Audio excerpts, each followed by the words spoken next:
الحمد لله رب العالمين والصلاة والسلام على سيد الأنبياء والمرسلين أما بعد فأعوذ بالله من الشيطان الرجيم بسم الله الرحمن الرحيم۔ صاحب بہار شریعت حضرت علامہ مولانا مفتی محمد امجد علی اعظمی رحمۃ اللہ تعالی علیہ بہار شریعت کے حصہ نمبر 4 میں اور صفحہ نمبر 812 پر میت کو نہلانے کے بیان کو ذکر کر رہے ہیں۔ آپ ارشاد فرماتے ہیں مسئلہ نمبر 6، اگر کوئی بد مذہب مرا اور اس کا رنگ سیاہ ہو گیا اور کوئی بری بات ظاہر ہوئی تو اس کا بیان کرنا چاہیے کہ اس سے لوگوں کو عبرت اور نصیحت ہوگی۔ مسئلہ نمبر 7، نہلانے والے کے پاس خوشبو سلگھانا مستحب ہے کہ اگر میت کے بدن سے بو آئے تو اسے پتہ نہ چلے ورنہ گھبرائے گا۔ نیز اسے چاہیے کہ بقدر ضرورت اعضائے میت کی طرف نظر کرے، بلا ضرورت کسی عضو کی طرف نہ دیکھیے کہ ممکن ہے کہ اس کے بدن میں کوئی عیب ہو جسے وہ چھپاتا تھا۔ مسئلہ نمبر 8، اگر وہاں اس کے سوا اور بھی نہلانے والے ہوں تو نہلانے پر اجرت لے سکتا ہے، مگر افضل یہ ہے کہ نہ لے، اور اگر کوئی دوسرا نہلانے والا نہ ہو تو اجرت لینا جائز نہیں، اجرت بمانا پیسے لینا جائز نہیں۔ مسئلہ نمبر 9، جنب یا حیض و نفاس والی عورت کا انتقال ہوا تو ایک ہی غسل کافی ہے کہ غسل واجب ہونے کے کتنے ہی اسباب ہوں، سب ایک غسل سے ادا ہو جاتے ہیں۔ مسئلہ نمبر 10، مرد کو مرد نہلائے اور عورت کو عورت۔ میت چھوٹا لڑکا ہے تو اسے عورت بھی نہلا سکتی ہے اور چھوٹی لڑکی کو مرد بھی۔ چھوٹے سے یہ مراد ہے کہ حد شہوت کو نہ پہنچے ہوں۔ مسئلہ نمبر 11،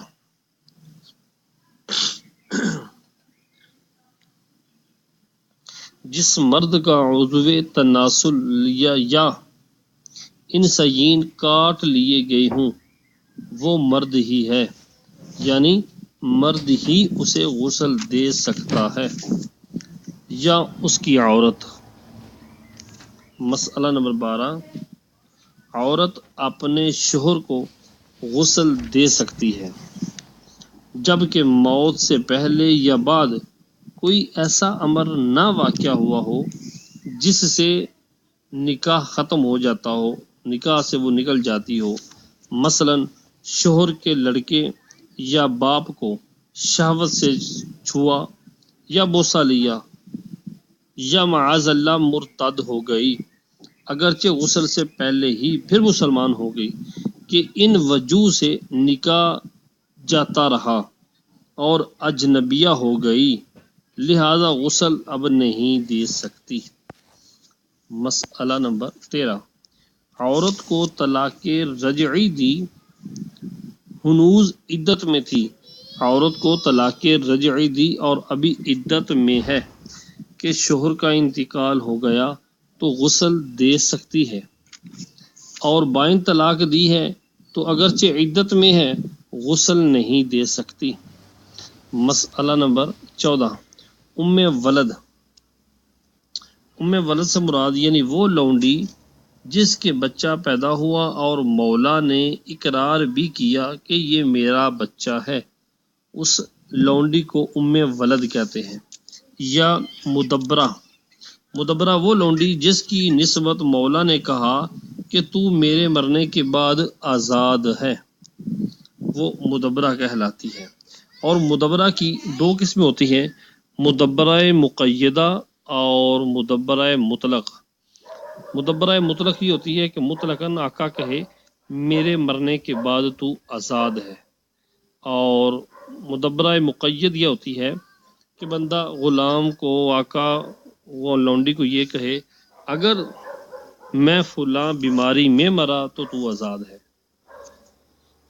اور مکاتبہ یعنی آقا اپنی لونڈی سے مال کی ایک مقدار مقرر کر کے یہ کہہ دے کہ اتنا ادا کر دے تو آزاد ہے، اور لونڈی اس کو قبول بھی کر لے، یہ مکاتبہ ہے۔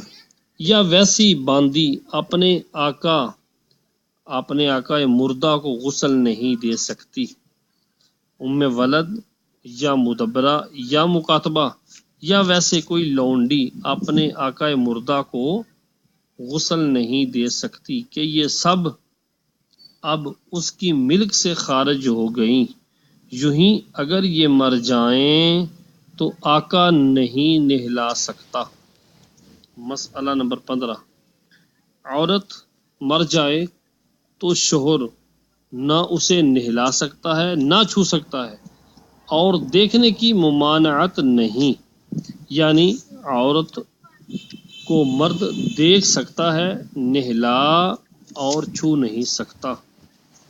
عوام میں یہ جو مشہور ہے کہ شوہر عورت کے جنازے کو نہ کندھا دے سکتا ہے، نہ قبر میں اتار سکتا ہے، نہ منہ دیکھ سکتا ہے، یہ محض غلط ہے۔ صرف نہلانے اور اس کے بدن کو بغیر حائل کپڑا کے بغیر حائل ہاتھ لگانے کی ممانعت ہے۔ مسئلہ نمبر 16، عورت کا انتقال ہوا اور وہاں کوئی عورت نہیں کہ نہلا دے تو تیمم کرایا جائے، پھر تیمم کرنے والا محرم ہو، اس عورت کو تیمم کرانے والا محرم ہو تو ہاتھ سے تیمم کرائے، اور اجنبی ہو اگرچہ شوہر تو ہاتھ پر کپڑا لپیٹ کر جن سے زمین پر ہاتھ مارے اور تیمم کرائے، اور شوہر کے سوا کوئی اور اجنبی ہو تو کلائیوں کی طرف نظر نہ کرے، اور شوہر کو اس کی حاجت نہیں۔ اور اس مسئلہ میں جوان عورت ہو اور بڑھیا دونوں کا ایک ہی حکم ہے۔ مسئلہ نمبر 17، مرد کا انتقال ہوا اور وہاں نہ کوئی مرد ہے نہ اس کی بیوی، تو جو عورت وہاں ہے اسے تیمم کرائے، پھر اگر عورت محرم ہے یا اس کی باندی تو تیمم میں ہاتھ پر کپڑا لپیٹنے کی حاجت نہیں، اور اجنبی عورت ہو تو کپڑا لپیٹ کر تیمم کرائے۔ مسئلہ نمبر 18، مرد کا سفر میں انتقال ہوا اور اس کے ساتھ عورتیں ہیں اور کافر مرد، مگر مسلمان مرد کوئی نہیں، عورتیں ہیں مگر مسلمان مرد کوئی نہیں، تو عورتیں اس کافر کو نہلانے کا طریقہ بتا دیں کہ وہ نہلا دے، اور اگر مرد کوئی نہیں اور چھوٹی عمر کی لڑکی ہمراہ ہے، ساتھ ہے کہ نہلانے کی طاقت رکھتی ہے، تو یہ عورتیں اسے سکھا دیں کہ وہ نہلائے۔ یوں ہی اگر عورت کا انتقال ہوا اور کوئی مسلمان عورت نہیں اور کافرہ عورت موجود ہے تو مرد اس کافرہ کو غسل کی تعلیم دے اور اس سے نہلوائے، یا چھوٹا لڑکا اس قابل ہو کہ نہلا سکے تو اسے بتائے اور وہ نہلائے۔ مسئلہ نمبر 19، ایسی جگہ انتقال ہوا کہ پانی وہاں نہیں ملتا تو تیمم کرائیں اور نماز پڑھیں، اور نماز کے بعد اگر قبل دفن پانی مل جائے، نماز پڑھیں، نماز کے بعد اگر دفن کرنے سے پہلے پانی مل جائے تو نہلا کر نماز کا اعادہ کریں، دوبارہ نماز پڑھیں۔ مسئلہ نمبر 20، خنثی مشکل سے مراد یعنی جس میں مرد و عورت دونوں کی علامتیں پائی جاتی اور یہ ثابت نہ ہو کہ مرد ہے یا عورت۔ خنثی مشکل کا انتقال ہوا تو اسے نہ مرد نہلا سکتا ہے نہ عورت، بلکہ تیمم کرایا جائے، اور تیمم کرانے والا اجنبی ہو تو ہاتھ پر کپڑا لپیٹ لے اور کلائیوں پر نظر نہ کرے۔ ہاں، یوں ہی خنثی مشکل کسی مرد یا عورت کو غسل نہیں دے سکتا۔ خنثی مشکل چھوٹا بچہ ہو تو اسے مرد بھی نہلا سکتا ہے اور عورت بھی، یوں ہی اس کا عکس بھی ہے۔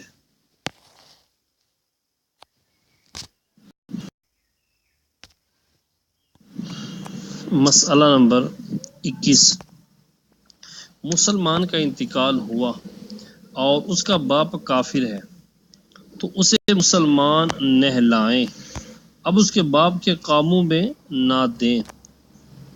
کافر مسلمان ہوا اور اس کی عورت کافرہ ہے تو اگر کتابیہ ہے تو نہلا سکتی ہے، مگر بلا ضرورت اس سے نہلوانا بہت برا ہے۔ اور اگر مجوسیہ یا بت پرست ہے اور اس کے مرنے کے بعد مسلمان ہو گئی تو نہلا سکتی ہے، بشرط یہ کہ نکاح میں باقی ہو، ورنہ نہیں۔ اور نکاح میں باقی رہنے کی صورت یہ ہے کہ اگر سلطنت اسلامی میں ہے تو حاکم اسلام شوہر کے مسلمان ہونے کے بعد عورت پر اسلام پیش کرے، اگر مان لے تو فابیہا، اچھا، ورنہ فوراً نکاح سے نکل جائے گی۔ اور اگر سلطنت اسلامی میں نہیں تو اسلام شوہر کے بعد عورت کو 3 حیض آنے کا انتظار کیا جائے گا۔ تو اسلام شوہر کے بعد عورت کو 3 حیض آنے کا انتظار کیا جائے گا، اس مدت میں مسلمان ہو گئی تو اچھی بات ہے، فابیہا، ورنہ نکاح سے نکل جائے گی۔ اور دونوں صورتوں میں پھر اگرچہ مسلمان ہو جائے غسل نہیں دے سکتی۔ میت سے غسل اتر جانے اور اس پر نماز صحیح ہونے میں نیت اور فعل شرط نہیں، یہاں تک کہ مردہ اگر پانی میں گر گیا یا اس پر میںہ برسا کہ سارے بدن پر پانی بہہ گیا، غسل ہو گیا، مگر زندوں پر جو غسل میت واجب ہے یہ اس وقت بری و ذمہ ہوں گے کہ نہلائیں، لہٰذا اگر مردہ پانی میں ملا تو بنیت غسل اسے 3 بار پانی میں حرکت دے دیں کہ غسل مسنون ادا ہو جائے، اور ایک بار حرکت دی تو واجب ادا ہو گیا، مگر سنت کا مطالبہ رہا کہ سنت پوری نہیں ہوئی، اور بلا نیت نہلانے سے بری و ذمہ ہو جائیں گے مگر ثواب نہ ملے گا۔ مثلا کسی کو سکھانے کی نیت سے میت کو غسل دیا، واجب تو ساقط ہو گیا مگر غسل میت کا ثواب نہ ملے گا۔ نیز غسل ہو جانے کے لیے یہ بھی ضروری نہیں کہ نہلانے والا مکلف یا اہل نیت ہو، لہذا نابالغ یا کافر نے نہلا دیا، غسل ادا ہو گیا۔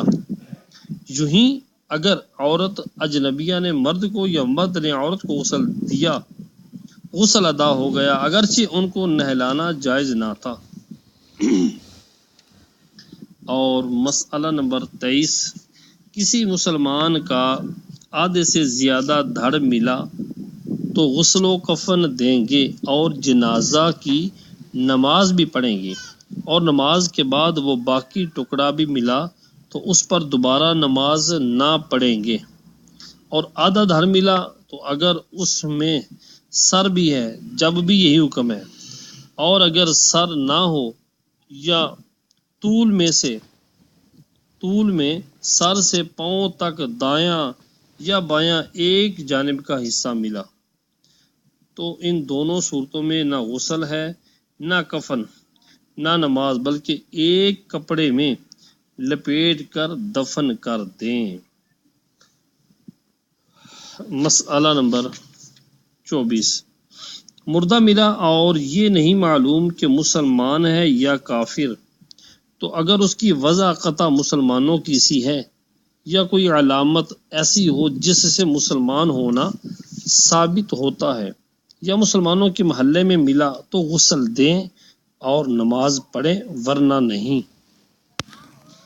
اور مسئلہ نمبر 25، مسلمان مردے کافر مردوں میں مل گئے، مکس ہو گئے، تو اگر ختنہ وغیرہ کسی علامت سے شناخت کر سکیں تو مسلمانوں کو جدا کر کے غسل و کفن دیں اور نماز پڑھیں، اور امتیاز نہ ہوتا ہو، جدا نہ ہو سکتے ہوں تو غسل دیں اور نماز میں خاص مسلمانوں کے لیے دعا کی نیت کریں، اور ان میں اگر مسلمان کی تعداد زیادہ ہو تو مسلمانوں کے مقبرے میں دفن کریں ورنہ علیحدہ۔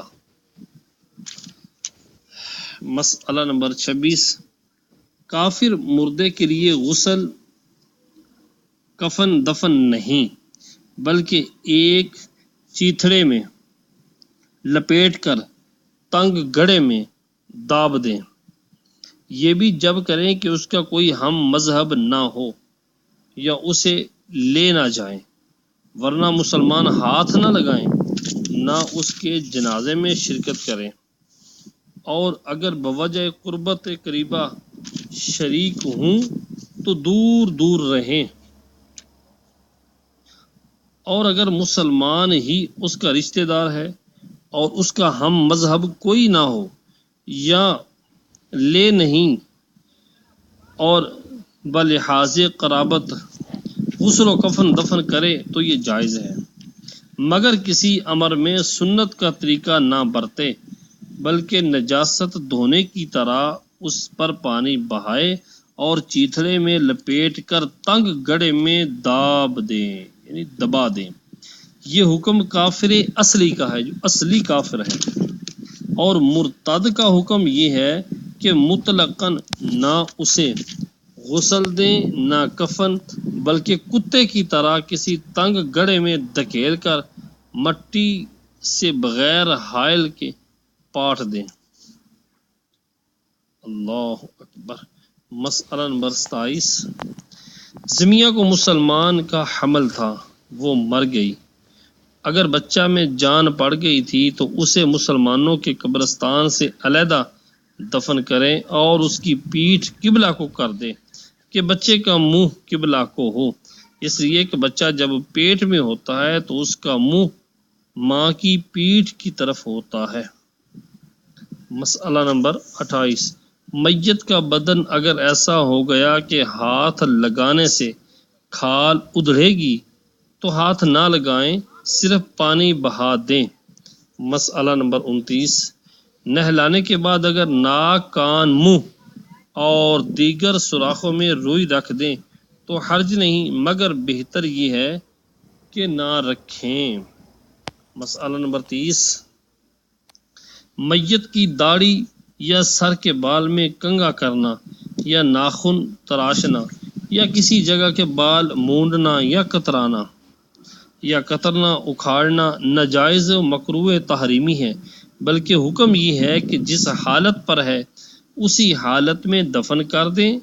ہاں اگر ناخن ٹوٹا ہو تو لے سکتے ہیں، اور اگر ناخن یا بال تراش لیے تو کفن میں رکھ دیں۔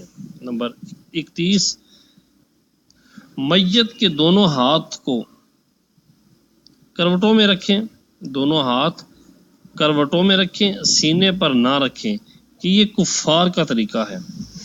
بعض جگہ ناف کے نیچے اس طرح رکھتے ہیں جیسے نماز کے قیام میں، یہ بھی نہ کریں۔ مسئلہ نمبر 32، بعض جگہ دستور ہے کہ عموماً میت کے غسل کے لیے کورے گڑے بدھنے لاتے ہیں، یعنی مٹی کے نیب مٹکے لوٹے وغیرہ لاتے ہیں، اس کی کچھ ضرورت نہیں، گھر کے استعمالی گھڑے لوٹے سے بھی غسل دے سکتے ہیں، اور بعض یہ جہالت کرتے ہیں کہ غسل کے بعد توڑ ڈالتے ہیں، یہ ناجائز و حرام ہے کہ مال ضائع کر دیا، اور اگر یہ خیال ہو کہ نجس ہو گئے تو یہ بھی فضول بات ہے کہ اولاً تو اس پر چھینٹیں نہیں پڑتی، اور پڑیں بھی تو راجح یہ ہے، مفتابہ ہی بات یہ ہے کہ میت کا غسل نجاست حکمیہ دور کرنے کے لیے ہے، تو مستعمل پانی کی چھینٹیں پڑیں تو مستعمل پانی نجس نہیں، جس طرح زندوں کے وضو غسل کا پانی، اور اگر فرض کیا جائے کہ نجس پانی کی چھینٹیں پڑیں تو دھو لیں، دھونے سے پاک ہو جائیں گے۔ اور اکثر جگہ وہ گھڑے بدنے مسجدوں میں رکھ دیتے ہیں۔ اگر نیت یہ ہو کہ نمازیوں کو آرام پہنچے گا اور اس کا مردے کو ثواب ملے گا تو اچھی نیت ہے اور رکھنا بہتر، اور اگر یہ خیال ہو کہ گھر میں رکھنا نحوست ہے تو یہ بری نری حماقت، اور بعض لوگ گھڑے کا پانی پھینک دیتے ہیں، یہ بھی حرام ہے۔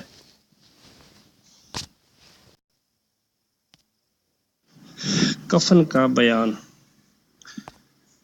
مسئلہ نمبر 1، میت کو کفن دینا فرض کفایہ ہے۔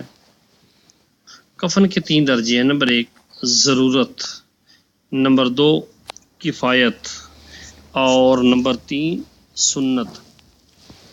مرد کے لیے سنت 3 کپڑے ہیں۔ نمبر 1 لفافہ، نمبر 2 ازار، اور نمبر 3 قمیص۔ اور عورت کے لیے 5، 3 یہی ہیں، یہ جو عرض کیے ہیں، اور 2 اس کے علاوہ ہے۔ نمبر 4 اوڑھنی، اور نمبر 5 سینہ بند۔ کفن کفایت مرد کے لیے 2 کپڑے ہیں۔ نمبر 1 لفافہ، اور نمبر 2 ازار۔ عورت کے لیے 3 ہیں۔ کفن کفایت میں عورت کے لیے 3 کپڑے ہیں۔ نمبر 1 لفافہ، نمبر 2 ازار، اور 3 اوڑھنی، یا پھر لفافہ، قمیص اور اوڑھنی۔ کفن ضرورت دونوں کے لیے یہ ہے کہ میسر آئے اور کم از کم اتنا ہو کہ سارا بدن ڈھک جائے، اس کو کہتے ہیں کفن ضرورت۔ مسئلہ نمبر 2، لفافہ یعنی چادر کی مقدار یہ ہے کہ میت کے قد سے اس قدر زیادہ ہو کہ دونوں طرف بندھ سکے، اور ازار یعنی تہ بند، چوٹی سے قدم تک، یعنی لفافہ سے اتنی چھوٹی جو بندش کے لیے زیادہ تھا، اور قمیض جس کو کفنی کہتے ہیں، گردن سے گھٹنوں کے نیچے تک، اور یہ آگے اور پیچھے دونوں طرف برابر ہوں۔ اور جاہلوں میں یہ جو رواج ہے کہ پیچھے کم رکھتے ہیں، یہ غلطی ہے۔ چاک اور آستینے اس میں نہ ہوں۔ مرد اور عورت کی کفنی میں فرق ہے۔ مرد کی کفنی مونڈے پر چیریں، مرد کی جو کفنی ہے اس کو مونڈے کی طرف چیریں، اور عورت کے لیے سینہ کی طرف۔ اوڑھنی 3 ہاتھ کی ہونی چاہیے، یعنی 1.5 گز سینہ بند، پستان سے ناف تک، اور بہتر یہ ہے کہ ران تک ہو۔ مسئلہ نمبر 3، بلا ضرورت کفن کفایت سے کم کرنا ناجائز و مکروہ ہے۔ بعض محتاج کفن ضرورت پر قادر ہوتے ہیں مگر کفن مسنون میسر نہیں، وہ کفن مسنون کے لیے لوگوں سے سوال کرتے ہیں، یہ جائز نہیں۔ سوال بلا ضرورت جائز نہیں ہے۔ سوال کرنا، کسی سے مانگنا، جب کفن ضرورت اس کے پاس ہے، کفن ضرورت پر قادر ہے، تو کفن مسنون کے لیے سنت ادا کرنے کے لیے کفن مانگنا یہ جائز نہیں، اور یہاں ضرورت نہیں۔ البتہ اگر کفن ضرورت پر بھی قادر نہیں تو بقدر ضرورت سوال کریں، زیادہ نہیں۔ ہاں اگر بغیر مانگے مسلمان خود کفن مسنون پورا کر دیں تو انشاءاللہ تعالی پورا ثواب پائیں گے۔ مسئلہ نمبر 4، ورثہ میں اختلاف ہوا، وراثت میں اختلاف ہوا، کوئی 2 کپڑوں کے لیے کہتا ہے، کوئی 3 کے لیے تو 3 کپڑے دیے جائیں۔ ورثاء میں اگر اختلاف ہو جائے، کوئی کہیں کہ 2 کپڑے دینے ہیں، کوئی کہیں 3 دینے ہیں، تو 3 کپڑے دیے جائیں کہ یہ سنت ہے، یا یوں کیا جائے کہ اگر مال زیادہ ہے اور وارث کم تو کفن سنت دیں، اور اگر مال کم ہے اور وراثت وارث جو ہیں ورثاء وہ زیادہ تو کفن کفایت پہنائیں۔ مسئلہ نمبر 5، کفن اچھا ہونا چاہیے، یعنی مرد عیدین و جمعہ کے لیے جیسے کپڑے پہنتا تھا اور عورت جیسے کپڑے پہن کر میکے جاتی تھی اس قیمت کا ہونا چاہیے۔ حدیث میں ہے مردوں کو اچھا کفن دو کہ وہ باہم ملاقات کرتے اور اچھے کفن سے فخر کرتے ہیں، یعنی خوش ہوتے ہیں۔ سفید کفن بہتر ہے کہ نبی کریم صلی اللہ تعالی علیہ وآلہ وسلم نے فرمایا اپنے مردے سفید کپڑوں میں کفناؤ۔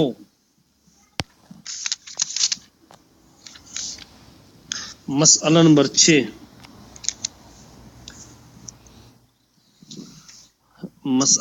6، قسم یا زعفران کا رنگا ہوا یا ریشم کا کفن مرد کو منع ہے اور عورت کے لیے جائز، یعنی جو کپڑا زندگی میں پہن سکتا ہے اس کا کفن دیا جا سکتا ہے، اور جو زندگی میں جائز نہیں اس کا کفن بھی جائز نہیں۔ نمبر 7، خنثی مشکل۔ خنثی مشکل کو عورت کی طرح 5 کپڑے دیے جائیں، مگر قسم یا زعفران کا رنگا ہوا اور ریشمی کفن اسے جائز نہیں۔ مسئلہ نمبر 8، کسی نے وصیت کی کہ کفن میں اسے 2 کپڑے دیے جائیں تو یہ وصیت جاری نہ کی جائے، 3 کپڑے دیے جائیں، اور اگر یہ وصیت کی کہ 1000 روپے کا کفن دیا جائے تو یہ بھی نافذ نہ ہوگی، متوسط درجے کا دیا جائے، درمیانے درجے کا کفن اس کو پہنایا جائے۔ مسئلہ نمبر 9، جو نابالغ حد شہوت کو پہنچ گیا، جو نابالغ حد شہوت کو پہنچ گیا۔ حد شہوت لڑکوں میں یہ ہے کہ اس کا دل عورتوں کی طرف رغبت کرے، اور لڑکی میں یہ ہے کہ اسے دیکھ کر مرد کو اس کی طرف میلان پیدا ہو، اور اس کا اندازہ لڑکوں میں 12 سال اور لڑکیوں میں 9 برس ہے۔ جی، جو نابالغ حد شہوت کو پہنچ گیا وہ بالغ کے حکم میں ہے، یعنی بالغ کو کفن میں جتنے کپڑے دیے جاتے ہیں اسے بھی دیے جائیں، اور اس سے چھوٹے لڑکے کو 1 کپڑا اور چھوٹی لڑکی کو 2 کپڑے دے سکتے ہیں، اور لڑکے کو بھی 2 کپڑے دیے جائیں تو اچھا ہے، اور بہتر یہ ہے کہ دونوں کو پورا کفن دیں اگرچہ 1 دن کا بچہ ہو۔ مسئلہ نمبر 10، پرانے کپڑے کا بھی کفن ہو سکتا ہے مگر پرانا ہو تو دھلا ہوا ہو، کہ کفن ستھرا ہونا اچھی بات ہے، مرغوب ہے۔ مسئلہ نمبر 11، میت نے اگر کچھ مال چھوڑا تو کفن اسی کے مال سے ہونا چاہیے، اور مدیون ہے، قرض خواہ ہے، یعنی قرض میں گھرا ہوا ہے، تو قرض خواہ کفن کفایت سے زیادہ کو منع کر سکتا ہے۔ کفن کفایت سے زیادہ اگر دیں گے تو جس نے قرضہ لینا ہے وہ اسے منع کر سکتا ہے، جس نے قرضہ دیا ہوا ہے اس کے سامنے اگر آپ قرض اس کو کفن کفایت سے زیادہ دیں گے تو وہ منع کر سکتا ہے، اور منع نہ کیا تو اجازت سمجھی جائے گی، مگر قرض خواہ کو ممانعت کا اس وقت حق ہے جب وہ تمام مال دین میں مستغرق ہو، یعنی اس کا سارا مال جو ہے اس کے قرضے میں ڈوبا ہوا ہے، مالک پاس ہے اور اس نے قرضہ بھی دینا ہے، لیکن اس کو کفن جو ہے وہ زیادہ دیا جا رہا ہے، اس وجہ سے اس کو روکنے کا حق ہے کہ کفن کفایت سے زیادہ مہنگا نہ دیا جائے۔ مسئلہ نمبر 12، دین و وصیت و میراث، ان سب پر کفن مقدم ہے، اور دین وصیت پر اور وصیت میراث پر۔ دین یعنی قرضہ، قرضہ وصیت پر مقدم ہے اور وصیت میراث پر مقدم ہے۔ مسئلہ نمبر 13، میت نے مال نہ چھوڑا تو کفن اس کے ذمہ ہے جس کے ذمہ زندگی میں اس کا نفقہ تھا، اور کوئی ایسا نہیں جس پر نفقہ واجب ہوتا یا ہے مگر وہ خود نادار ہے، بے بس ہے، تو بیت المال سے دیا جائے، اور بیت المال بھی وہاں نہ ہو جیسے یہاں ہندوستان میں، تو وہاں کے مسلمانوں پر کفن دینا فرض ہے۔ اگر معلوم تھا اور نہ دیا تو سب گناہگار ہوں گے۔ اگر ان لوگوں کے پاس بھی نہیں تو ایک کپڑے کی مقدار اور لوگوں سے سوال کر لیں۔ صلو علی الحبیب صلی اللہ تعالی علیہ وسلم۔